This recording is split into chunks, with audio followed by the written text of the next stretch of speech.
Ahoj všichni, já vás moc zdravím u dalšího podcastu, u dalšího storytimeu v angličtině, takže stejně jako u epizody How I Met My Husband budu mluvit 99% podcastu pouze anglicky. Byli jste z toho posledně úplně nadšení, že mě hrozně rádi posloucháte, že mi dobře rozumíte. Ono je to logický, že mi dobře rozumíte, když jsem taky Češka a prostě co si budeme, nemám 100% autentický americký přízvuk a je vždycky snazší rozumět člověku, který pochází z té stejné země jako vy, takže obzvlášť pokud třeba s angličtinou teprve začínáte a nebo vám ještě poslech tolik nejde a potřebujete někde začít, tak tohle to jsou zrovna úplně takový ty ideální podcasty pro vás. A já jsem se rozhodla, že tentokrát natočím storytime na téma, jak vznikl projekt VÝUKA AJ ONLINE, protože už dávno to nejsem jenom já, Eliška Nikolná lomeno krásná, ale už vlastně za tímto projektem stojí celý tým a já jsem o tom vlastně nikde moc nemluvila, vlastně najednou jsem to tak na vás jako hrnula na Instagramu, ale vzhledem k tomu, že se mě často ptáte, tak jsem si říkala, že by možná nebylo špatný to takhle nakousnout v podcastu, takže v dnešním snad maximálně 20-minutovým podcastu vám povím, jak to celý vzniklo, jak šel čas. So I would start when I, let's say, started teaching English myself. And that was when I was 17. I guess so, yes. When I was 17, I officially started teaching English. Why did I start teaching English? It was because I was always the best kid, let's say, in the class when it comes to languages generally, but especially in English. Because I used to go to a general high school, to gymnasium, you know, and there I wasn't the start of the class because there were really, really smart kids and I was like mediocre and I didn't have like straight A's. I wasn't the brightest one, but when I decided to go to a normal high school, to a business academy, it was a big shift because there weren't that smart children as there were at the general high school. So I suddenly was the smartest and I felt like an imposter because I wouldn't say that I'm super smart. I'm definitely not super smart. I am smart, but not that smart. In the classroom, I felt like, I don't know, an Einstein. And especially in English classes. Since I was the best, I already had, I already had an FC exam, which is a B2 level English level. And the classes were, let's say, on A2 to B1, let's say, level. Of course, I was the best and I had no problem keeping up with others. I had a lot of students coming to me, let's say not co-students, classmates, coming to me and asking me for advice and for extra tutoring, for giving them extra lessons in English. And I said, okay, like, why not? I guess I could help you. So I started, let's say, giving them English lessons, just tutoring for like 100 crowns per 60 minutes. And I helped them with grammar and like general language development and with English conversation and stuff. And I never really thought of it, or beforehand, I never really thought I would become a teacher. Like, it had never been a dream of mine. But after I started doing these lessons, I was like, this is really cool. I really enjoyed teaching English. It was nice. Like, they went to my house, so I could work basically from home. It was nice because we would chat in English and I still love English. So it was like I was being paid for my hobby. And let's say after a while, after I have taught a few, let's say, lessons, I told myself like, okay, I might put myself out there on a website for, let's say, for people who are looking for or providing tutoring. And so I registered on a website, doučuji.eu.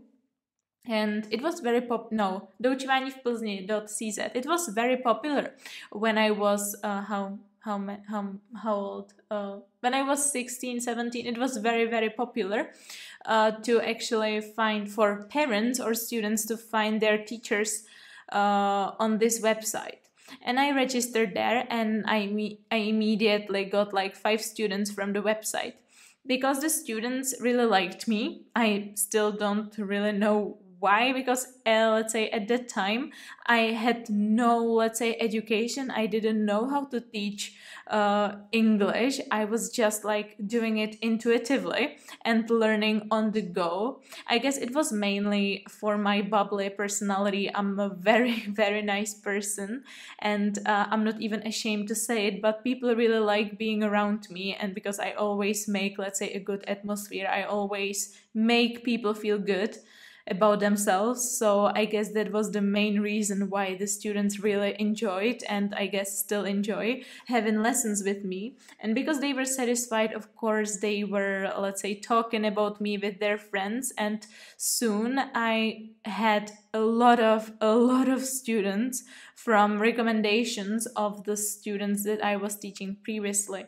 It was really difficult when I was in high school, because I would go to school or I would skip school quite often, and I would only teach. So I went to school, I came home at around 2, and I immediately started teaching until like 8 or 9 in the evening. And it was like that every day, and even on the weekends I was still teaching a few lessons. So I felt trapped, completely trapped. I had no personal life. Like, all I did was I either taught English lessons, or I went to the gym, or I went to school. There was nothing else that I could be doing, because there was literally no time left. And even at that time I was sleeping for like 5, maximum 6 hours per night, because I just didn't have time to sleep more.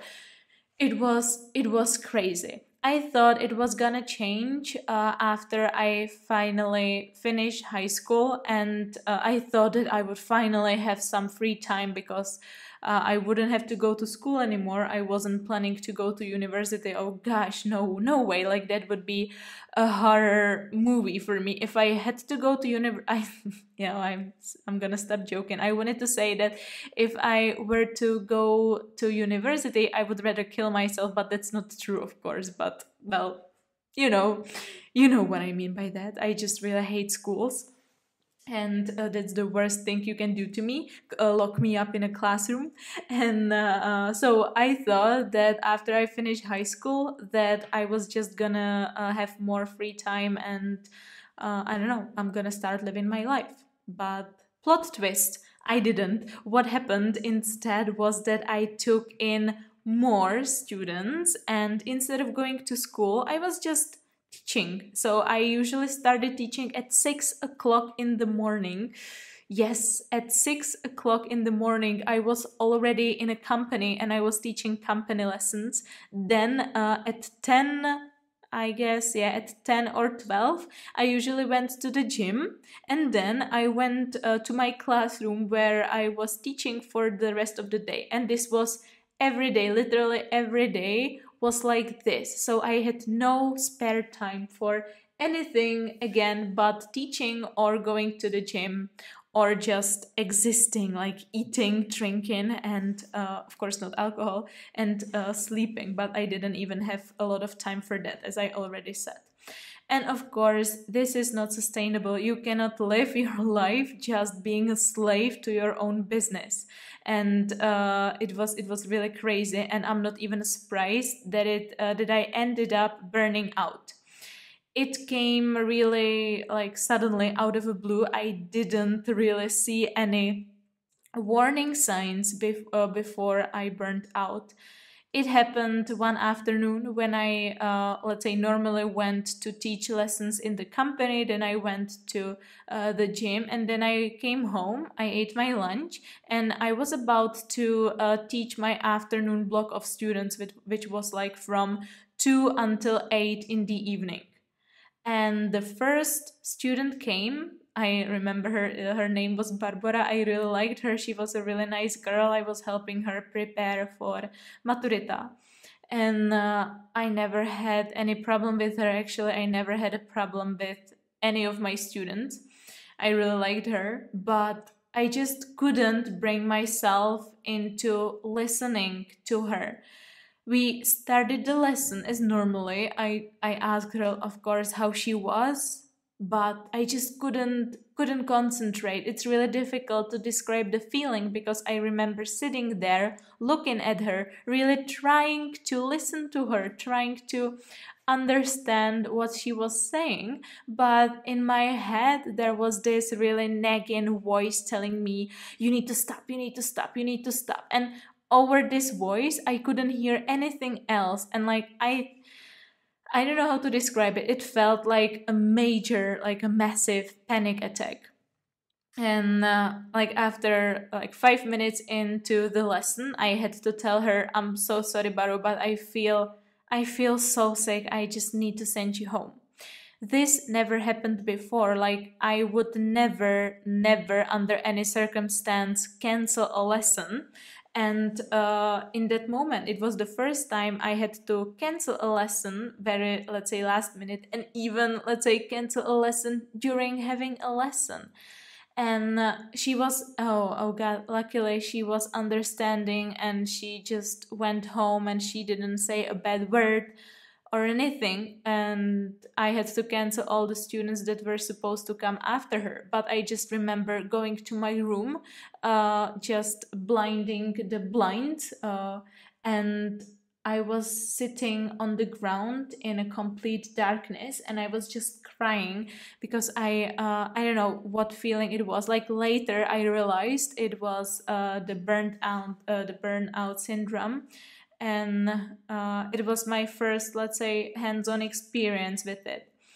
Eventually, I couldn't teach for over 3 months because my body wouldn't let me teach. It was as if I was allergic to teaching. Even when I thought about teaching, I suddenly felt like vomiting. Like I felt so sick that I thought that I was never gonna be able to teach again, and I just gave up my career. It was really difficult because by nature I'm a people pleaser, so I always do anything to please people around me but to please me. And when I suddenly needed to announce the students that I was not gonna be their teacher anymore, that I'm actually stopping my teaching career, then of course most of the students were understanding. I felt that they were really disappointed but understanding, but there were also a few students who were really rude to me, and it definitely didn't help my mental health at that time. But I kind of like understand them. Like if I were in their situation, I also would probably be angry with the teacher for just quitting from on the spot. So I don't blame them, but it was really difficult. Anyway, I started another business. I'm just gonna take a sip of my water. So where was I? Yeah, I decided to start another business because, as I said, I thought I was not gonna be able to teach again. And during the time, let's say after like 3 months, I got a few messages from my ex-students asking me how I was, and also if I was about to start teaching again. And because I really liked and loved even my students, when I got this message, I was like, okay, like I might take this student, like it's not gonna kill me to kill like 5 lessons a week.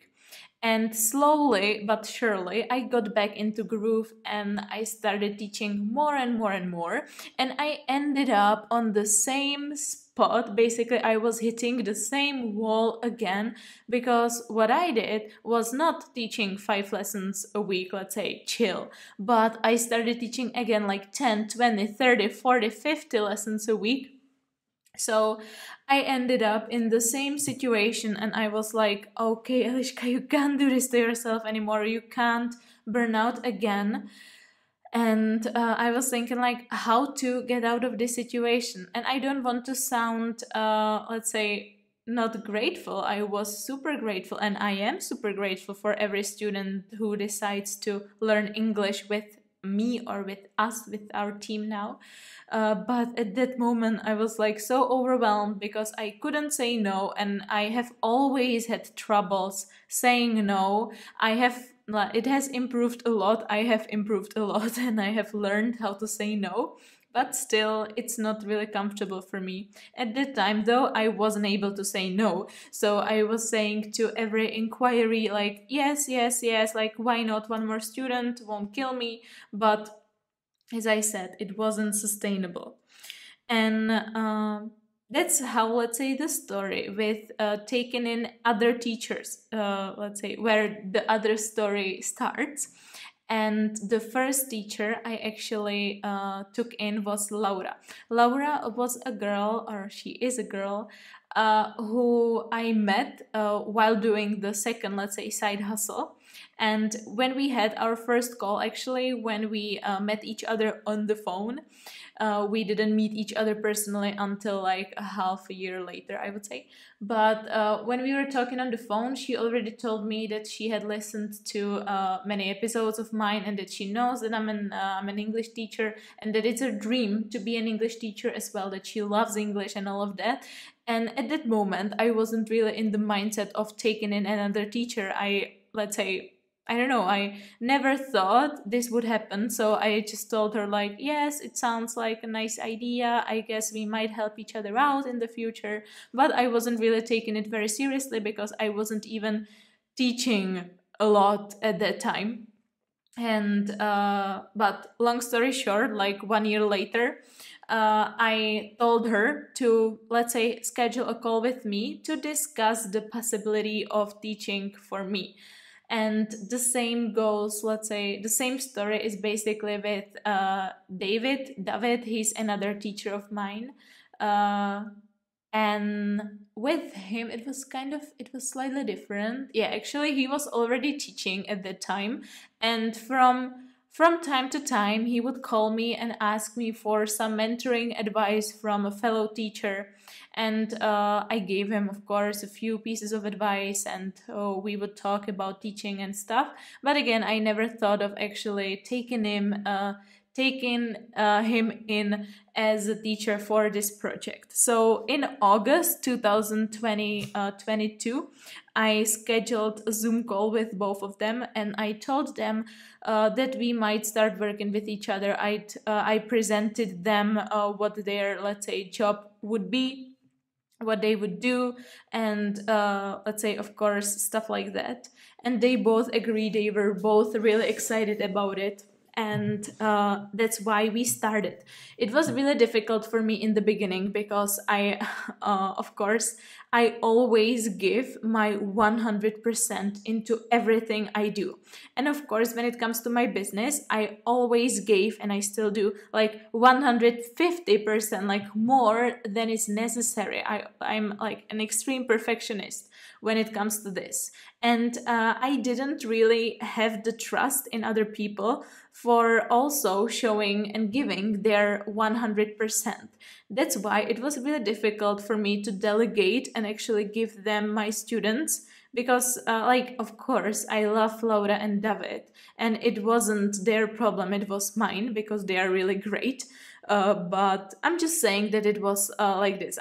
I don't want to only show you the great things and how to say it. I don't only want to show you the highlights, but also the other side of, let's say, all the good things that are happening, like the reality. And nothing is, let's say, black or white. So just an explanation.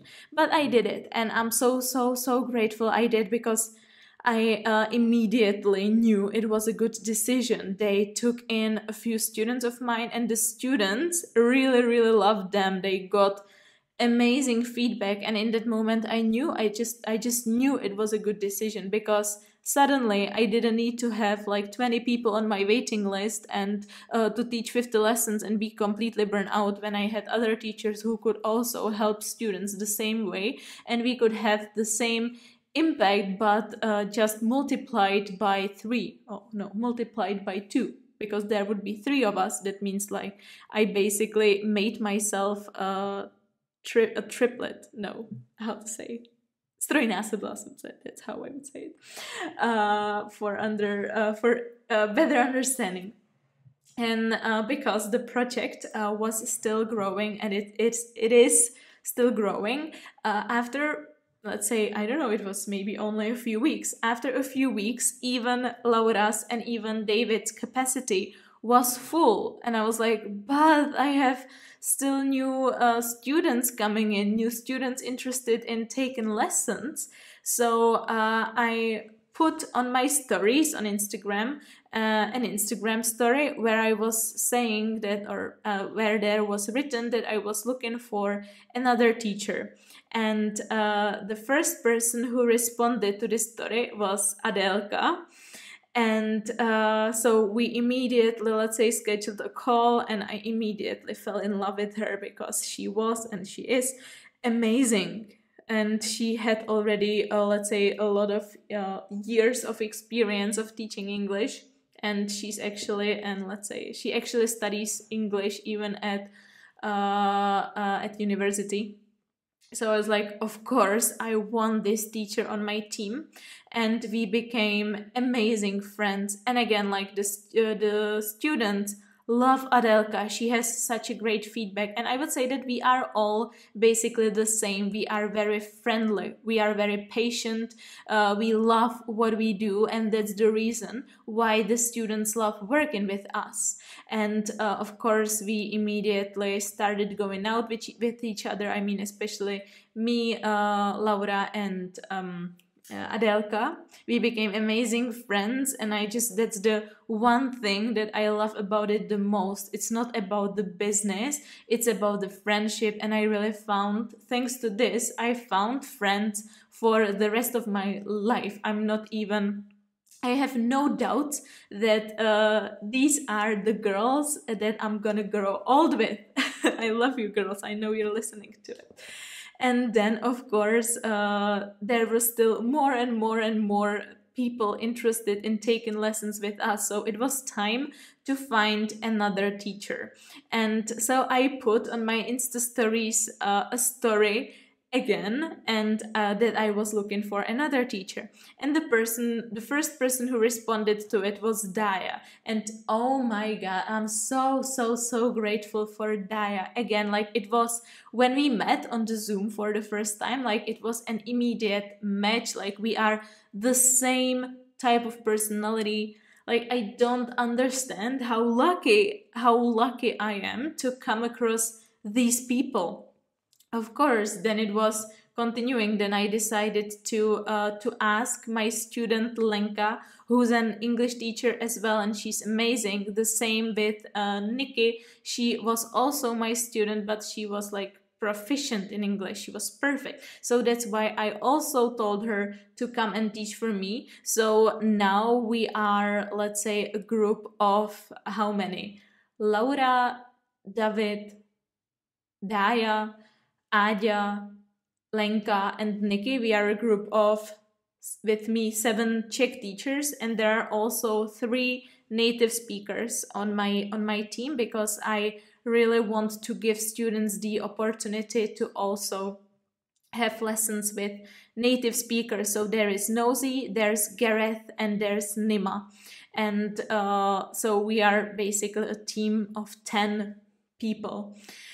And I am so grateful. I couldn't have done it without them. Like I couldn't continue if it wasn't for them, because they helped me with my Instagram, or not with our Instagram. They helped me with our podcasts, YouTube, with our Facebook, like with everything. Because when I started working with them, I realized that I really want to make a huge impact on, let's say, on students or on people who want to learn English. And I know that we have the potential to become the biggest educational project in the Czech Republic, and we're gonna bring so much value for free. We're gonna make so many videos, so many podcasts, so many posts, so many courses. We're gonna teach so many students. We're gonna help we're gonna help hundreds students we're gonna help, sorry, it's too long. We're gonna help hundreds of students to learn English and to fall in love with English, and that's our vision. So we're on the 25th minute. I would say it's the best time to end this podcast. I hope you have enjoyed it, and definitely let me know if I should continue, and also give me some suggestions on what topics you'd like to you'd like to hear about next time. So thank you so much, and talk to you soon.